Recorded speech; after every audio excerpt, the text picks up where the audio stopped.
but you can't doubt yourself. If you have doubt, it's going to be a little bit harder for you to be confident and to even make the play when it arises.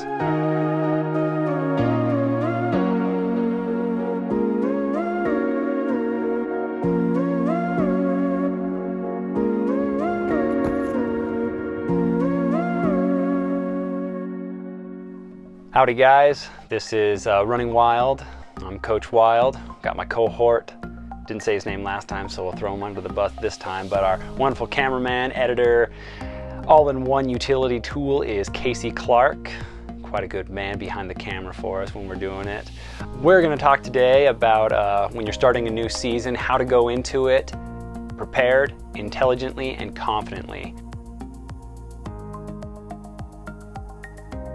Big emphasis for us today is intelligently and confidently. Confidence is going to get you a long ways in the season. You're not going to need to showboat that much. I know you're going to want to, because I know I wanted to, and I know a lot of my athletes try to showboat to show off at the start of the season, especially that first practice and that first week.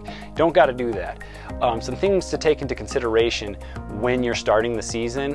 What are your expectations? What are your teammates' expectations of you? And what are your coach's expectations of you and your team? If you know what those are, you can be more prepared on how to go about in preparing yourself as you're getting ready for that season. So imagine this, you're waking up bright and early one day, finally it's the first day of practice, you've been working hard all off season, and it's finally that day. You finally get to show up and you get to arrive and go to practice. Maybe the off season hasn't been that good for you. Maybe you were not able to train as much as you wanted to, or maybe you did get all the training in that you wanted to. All that's important though is that you're prepared at this point. Make sure you got all your gear together. Make sure you have all the medical slips that you need if your team, school, organization requires it. Get those to your coaches so that you can, one, go to practice, participate in practice, and be ready to play when the time comes. After that, it's all kind of depending on how well you've prepared in the other areas, but making sure that your gear and your slips and paperwork is done, number one. After that, you want to make sure that you're controlling your nerves. Like I was saying, you don't want to be too nervous, you want to be confident. Confidence is going to get you a long ways, especially if you're a nice person. If you're mean and confident, it's going to sound like you're egotistical. Do not be egotistical. Now, if you are a good player and just naturally your personality is a showboater, make sure you're a nice guy.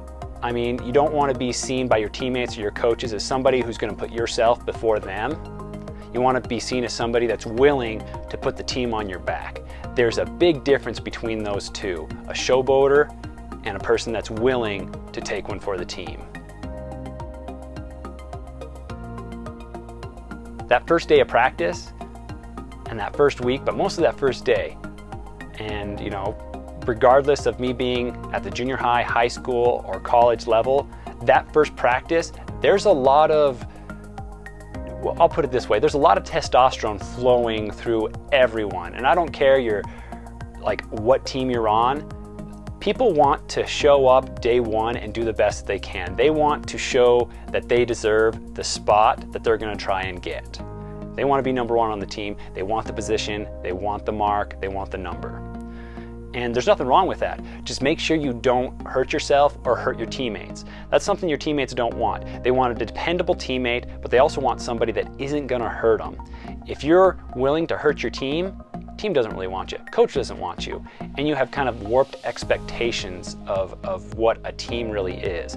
A team will help you achieve more as long as you're working within the confines of what the team has goals for. Make sure you know what your goal is. And especially if your goal is going along with helping the team succeed, perfect goal.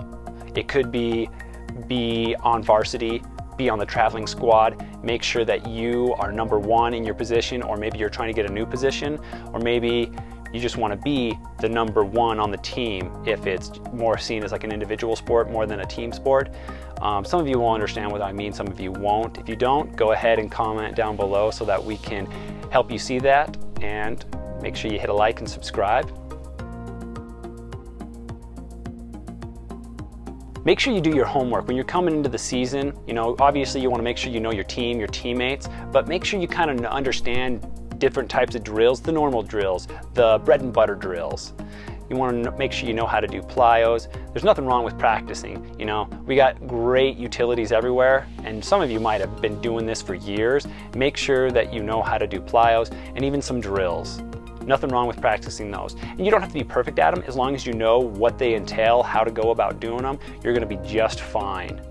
And plus, coaches are going to have special drills that they're going to bring in that you haven't done before, that your teammates haven't done before. Just make sure that you're prepared for anything new that could happen, but especially get that bread and butter down.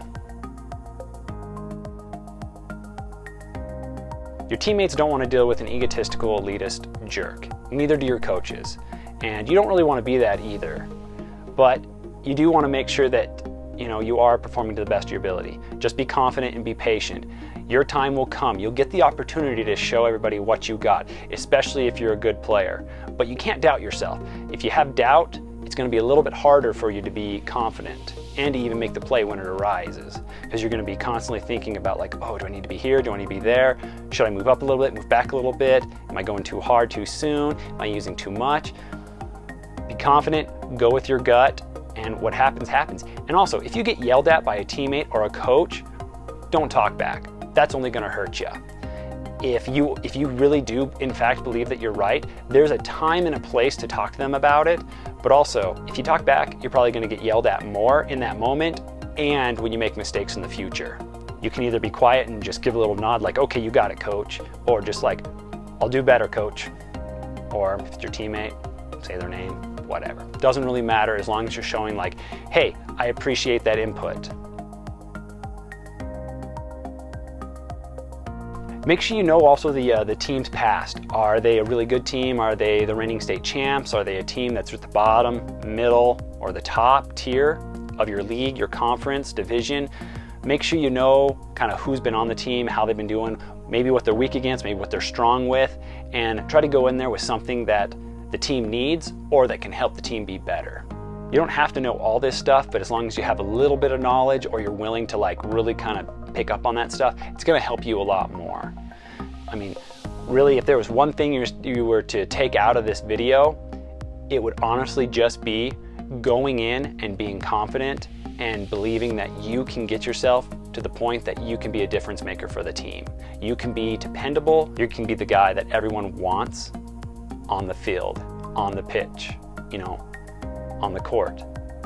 It doesn't really matter. If you're the guy and everybody wants you there, you're doing what you should. Now all you can do is help your team out to be better and you be better.